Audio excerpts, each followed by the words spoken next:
A paz do Senhor Jesus, amados irmãos, pastor Fábio aqui, em nome do Senhor Jesus. Vamos deixar aqui uma breve mensagem aí para o nosso grupo sobre a predestinação bíblica. Bom, a questão da predestinação é um ponto meio controverso, né, no meio de muitos irmãos, porque as pessoas não querem aceitar o que está na palavra. Não se trata aqui de falar sobre Calvino, Arminiano, Lutero, nada disso. Porque eu creio, o que eu estou passando aqui é o que eu aprendi na palavra. Eu nem me interesso a ler os escritos desses homens, porque nós já temos a Bíblia Sagrada, ok? Então a predestinação coloca Deus no lugar de Deus. Coloca Deus no lugar de soberano de fazer aquilo que Ele bem quer, tá? E a não predestinação coloca os méritos e a glória no homem. Nós vamos ver que isso não é bíblico. Não é? Por exemplo, na parábola dos trabalhadores das diversas horas de trabalho, nós vamos ver que certo homem ele começou a chamar os empregados de manhã, outros à tarde, outros à noite, outros na última hora. Os que começaram por último receberam o pagamento, não é, primeiro, e aqueles que começaram primeiro o trabalho pensaram, se esse começou agora e recebeu um dinheiro, nós vamos receber muito mais, que começando bem cedo. E no final das contas, aqueles que começaram primeiro o trabalho receberam também um dinheiro e foram reclamar com o patrão. Para patrão, esses que começaram agora receberam dinheiro, nós começamos a trabalhando mais e recebemos dinheiro também. Aí o patrão, né, que nessa parábola lógico é Deus, fala assim para ele: filho, não contrataste comigo o trabalho por um dinheiro? Toma o que é teu e sai da minha presença. Ou não é lícito aos teus olhos eu fazer aquilo que eu bem quero daquilo que é meu? Toma o que é teu e sai, ou seja, ou é bom ou é mal aos teus olhos porque eu sou bom. Então nessa parábola, Deus está dizendo para aquele homem que achou que merecia mais. Mas Deus na parábola está falando, eu posso fazer o que eu bem quero daquilo que é meu. Se é mal aos teus olhos porque eu sou bom, aí já é contigo. Então Deus, Ele é bom, ok? Não se trata de dizer que Deus, nós podemos mandar em Deus, achamos que merecemos mais do que esse ou aquele outro. Se trata de uma salvação em Cristo, tá? O texto bíblico, Efésios capítulo 1, verso 3 em diante, vai dizer que é bendito Deus Pai de nosso Senhor Jesus Cristo, o qual nos abençoou de todas as bênçãos espirituais nos lugares celestiais em Cristo. Como também nos elegeu nele antes da fundação do mundo, para que fôssemos santos e repreensíveis diante dele em caridade, e nos predestinou para a filha de adoção, por Jesus Cristo, para si mesmo, segundo o beneplácito da sua vontade, para o louvor da sua glória, da sua graça, pelo qual nos fez agradável ser amado, em que temos a redenção pelo seu sangue, remissão das ofensas segundo a riqueza da sua graça, que nos fez abundar para conosco em toda sabedoria e prudência, descobrindo-nos o mistério da sua vontade, segundo o seu beneplácito que propuseram em si mesmo, de tornar a congregar em Cristo todas as coisas da dispensação da plenitude dos tempos, tanto as que estão no céu como as que estão na terra. Nele digo que também fomos feitos herança, havendo sido predestinado conforme o propósito daquele que faz todas as coisas segundo o conselho da sua vontade. Somente até aqui por enquanto. Amados irmãos, a predestinação coloca Deus no lugar de Deus. Quando o homem fala que ele fez a parte dele, eu fui lá e aceitei Jesus, claro que isso é apenas uma força de expressão, eu mesmo já falei isso, mas eu procuro não falar porque não é bíblico, ok? Por exemplo, a pessoa fala, eu fui lá, aceitei Jesus, né? Eu escolhi o caminho do Senhor. Mas, São João 15,16, Jesus vai dizer, não me escolheste vós a mim, mas eu vos escolhi a vós, vos nomeei para que vá dar fruto. O homem, no seu estágio natural de pecador, que éramos nós antes de termos a Cristo, ele não consegue buscar a Deus, ok? São João 6, Jesus vai dizer, vós não quereis ter a mim, vir a mim para terdes vida. Romanos 3 vai dizer, não há um que busca a Deus, não um só, né? Todos se desviaram e se fizeram inúteis, imundos.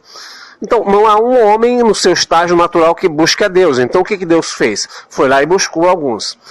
Algumas pessoas têm a dificuldade de entender a questão da predestinação, porque eles pensam assim, mas se Deus predestinou alguns para ser salvo, não é? Então Deus é injusto, porque alguns foram automaticamente predestinados para serem perdidos. Não, a Bíblia não vai dizer que Deus predestinou alguns para o inferno, alguns para a salvação, desta forma. Mas a Bíblia vai dizer que todos nós estávamos condenados à morte eterna, estávamos mortos em ofensas e pecados. Ora, se estávamos mortos em ofensas e pecados, estávamos condenados pelo nosso pecado, nós tínhamos, na verdade, direito de ir ao inferno. Nós estávamos caminhando para a perdição, para o inferno eterno. não é? E aí o que Deus fez? Deus foi lá e escolheu alguns para ser salvo. Então Deus não é mal por causa disso, Deus foi bom. É que nem a questão de quando Deus destrói Sodoma e Gomorra. Ninguém pode dizer que Deus foi mal com Sodoma e Gomorra, mas Deus foi bom porque quis salvar Ló. Ninguém pode dizer que Deus foi mal com o povo no tempo de Noé, mas Deus foi bom porque quis salvar Noé. Então o homem não pode acusar Deus de ser mal porque lançou as pessoas no inferno, porque na verdade nós que estamos na igreja, todos nós merecíamos o inferno, mas Deus escolheu-nos para nos salvar em Cristo. Então a Bíblia não manda a gente compreender isso claramente, mas manda a gente crer. Então nós temos que crer naquilo que está na palavra. Então vejamos aqui o que a Bíblia diz, não é? Verso 3 vai dizer que ele nos abençoou com todas as bênçãos espirituais nos lugares celestiais em Cristo, como também nos elegeu nele. Ou seja, a eleição ela se concretiza em Cristo. Daí a importância de nós pregarmos o Evangelho. Daí a importância, né, de nós anunciarmos Cristo. A Bíblia vai dizer que Jesus também morreu pelos pecadores antes da fundação do mundo. Jesus poderia dizer, então eu também não vou lá morrer, porque já que eu morri antes da fundação do mundo, então não preciso morrer. Mas ele morreu antes da fundação do mundo, segundo os propósitos de Deus. Né? Deus já tinha previsto. Então quem previu foi Deus, então Deus foi lá e fez. Então é importante nós cremos em Cristo, porque já era um propósito de Deus. Jesus, ele é o autor e consumador da fé, ele nos deu fé para crer nele, não é? Ele é o autor e consumador da fé, e a fé vem pelo ouvir e ouvir a palavra de Deus. Então tudo é um trabalho de Deus, tudo é um trabalho também de Deus Pai, do Deus Filho e do Espírito Santo. O Espírito Santo nos convence do pecado, da justiça e do juízo. O Filho morreu pelo nosso pecado, segundo o verso 7, pagou a redenção, que é o resgate para nossa culpa, e fez a remissão, que é um ato de perdoar. Tá? E o Espírito Santo, ele nos convence, nos regenera, nos dá um novo nascimento. No verso aqui, 14 do capítulo 1 de Efésios, vai dizer que, inclusive, o Espírito Santo é o penhor da nossa redenção, ou seja, quando você dá um penhor, quando você vai empenhar algo, você dá o penhor, né? Você recebe aquele penhor, aquele que te emprestou algo. Para quê? Para quando você for resgatar aquele algo, né? Tem algo penhorado lá seu para você pagar. Então, para Deus resgatar aquilo que é dele, ele nos deu penhor. Tem algo em nós penhorado que é o Espírito Santo. Então o Senhor vem buscar aquilo, ou aqueles que têm o penhor do Espírito Santo na vida dele. Então é um trabalho do Pai, do Filho e do Espírito Santo. Tá? Então o texto também vai continuar dizendo que ele nos predestinou para a filha de adoção, segundo o verso 5, beneplácito da sua vontade. O que é o beneplácito? O beneplácito é o consentimento, aprovação, autorização própria do Senhor Jesus. Ou seja, a autorização é dele próprio, a autorização não é do homem. Foi Deus que consentiu em si mesmo, na sua vontade, fazer isso, segundo o beneplácito da sua vontade. Essa palavra vai aparecer de novo aqui no verso 9. Não é? Descobrindo o mistério da sua vontade, segundo o beneplácito que propuseram em si mesmo. O beneplácito é o consentimento, a aprovação de si mesmo, ou seja, Deus quis e Deus fez. A predestinação não se trata de uma presciência de Deus, porque esse texto você vai encontrar eleitos segundo a presciência de Deus. Mas o que é a presciência de Deus? Vamos lá. Se eu falo, amanhã eu vou no bairro aqui próximo da minha casa, vou comprar uma camisa xadrez para usar. Então, quando chega amanhã, eu vou lá e compro. A camisa, ela não teve mérito algum em eu comprá-la, e sim, foi eu que previ que eu iria comprá-la. Então se trata de mim mesmo. A mesma coisa é Deus. Deus, ele previu, ele na sua presciência que ia salvar. Então não se trata do homem que escolheu a Deus, e sim, ele mesmo fez essa previsão de fazer algo. Então sempre a glória é para Deus. Então o homem não tem que se gloriar de nada. Tanto que Coríntios vai dizer, Paulo diz aos Coríntios, né, que Deus escolheu as coisas loucas deste mundo para confundir as sábias, pequenas, para confundir as grandes, as visas que não são, para que ninguém se glorie. Então sempre a glória será para Deus. Quando o homem fala, eu fui lá, aceitei Jesus, levantei minha mão. Não, o Espírito Santo atraiu. Porque Jesus disse, ninguém pode vir a mim se o Pai que está no céu não conceder. Então tudo isso, tanto a predestinação como a eleição, são coisas que estão interligadas e que faz parte, segundo a Bíblia diz, não de algo que o homem corra atrás para ter, não é? Não que o homem faça se merecer. Romanos capítulo 9, verso 15 vai dizer que Deus, eu me compadecerei de quem me compadecer e terei misericórdia de quem eu tiver misericórdia. Assim, isso não depende do que quer nem do que corre, mas de Deus que se compadece. Ou seja, Quando o homem chega a receber, entre aspas, Cristo como Salvador e passa a caminhar nas suas veredas e buscar o Senhor e deseja a Deus, é porque Deus se compadeceu dele. Deus teve misericórdia dele. Então a graça de Deus, ela é revelada. Se a pessoa, Deus não revelar isso para ela, ela não consegue entender, ok? Jesus mesmo disse que ele ocultou essas coisas ao sábio, inteligente, e revelou a seus pequeninos. Não é? Paulo, escrevendo as coisas, também diz que o homem natural não compreende as coisas de Deus. O que é o homem natural? É o ser humano na sua racionalidade carnal e terrena. O homem racional, natural, aquele homem que está na terra, ele não consegue compreender as coisas de Deus, porque parece loucura. Tanto é que quando há o cântico em 1 Coríntios, aliás, Romanos 11, né, Paulo ele vai fazer aquele cântico de sabedoria de Deus, ele vai dizer, Romanos 11, 33, ó profundidade das riquezas, tanto da sabedoria como da ciência de Deus, quão insondáveis são os seus juízos, quão inescrutáveis são os seus caminhos. Porque quem compreendeu a mente do Senhor, quem foi o seu conselheiro, quem deu primeiro a ele para que ele fosse restituído? Porque dele, por ele, para ele são todas as coisas, glória, pois eternamente amém. Então Paulo vai dizer que os mistérios de Deus, a sabedoria de Deus, são profundos, são inescrutáveis, ou seja, não dá para sondar, não dá para escrutar. Escrutar é alcançar o raciocínio suficiente para compreensão. Não dá para sondar, não dá para compreender, e sim, nós temos que aceitá-lo. E Paulo, compreendendo isso, ele vai dizer, porque quem compreendeu a mente do Senhor? Ou seja, a mente do Senhor não é para nós compreendermos. Nós temos que sim crer naquilo que está revelado na palavra. Ou quem foi o seu conselheiro? Quem deu primeiro a ele para que fosse recompensado? Ou seja, nós não demos nada para Deus para que Deus possa nos recompensar. E sim, é pelo fato da bondade dele. A própria palavra graça por si só diz que é um favor imerecido. É algo que nós não merecemos dele. Não é? Porque dele, por ele, para ele são todas as coisas. Então, em resumo, o que vem a ser a eleição? A eleição e a predestinação, eleição é o fato de Deus ter nos escolhido em Cristo, tá? E a predestinação é algo que Deus já previu, Deus já fez e quis desde antes do nosso nascimento, mesmo nós não tendo feito bem nem mal.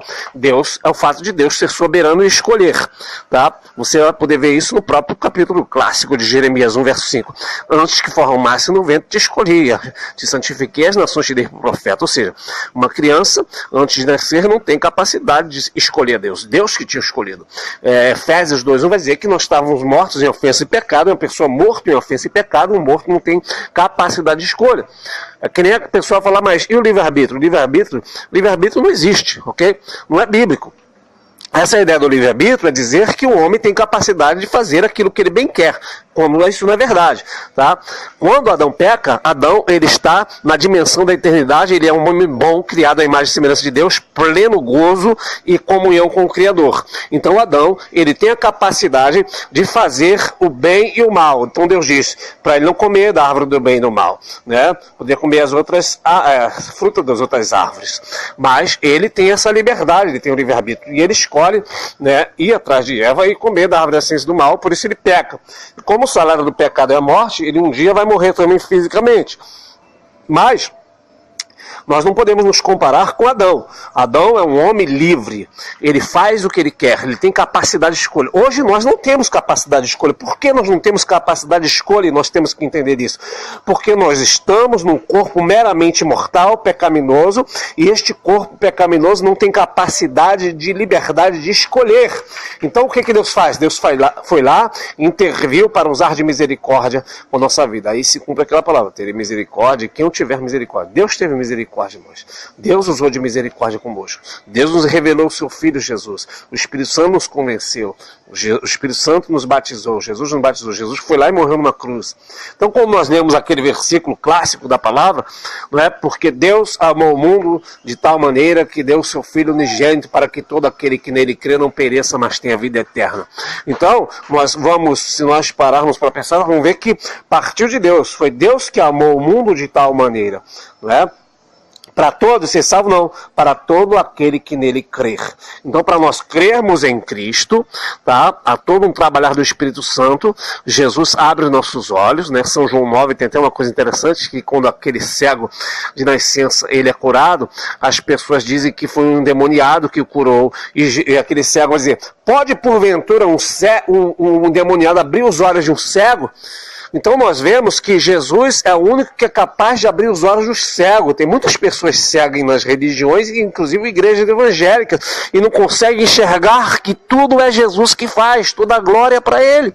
Então, amados irmãos, a predestinação bíblica é basicamente isso. E conforme nós lemos também em Romanos 8, versículo 28 em diante, que diz que todas as coisas, né, contribui juntamente para o bem daqueles que amam a Deus, daqueles que são chamados pelo seu decreto. O decreto, segundo o dicionário Aurélio, é uma ordem firme que não pode ser revogada. Então, nós somos chamados por uma ordem firme de Deus que não pode ser revogada por ninguém. Não tem demônio, não tem espírito imundo. Decreto, Deus decretou, aleluia. Aí, verso 29 vai dizer: porque os que dantes conheceu, também os predestinou para serem conforme a seu filho, a fim de que ele seja primogênito entre muitos irmãos.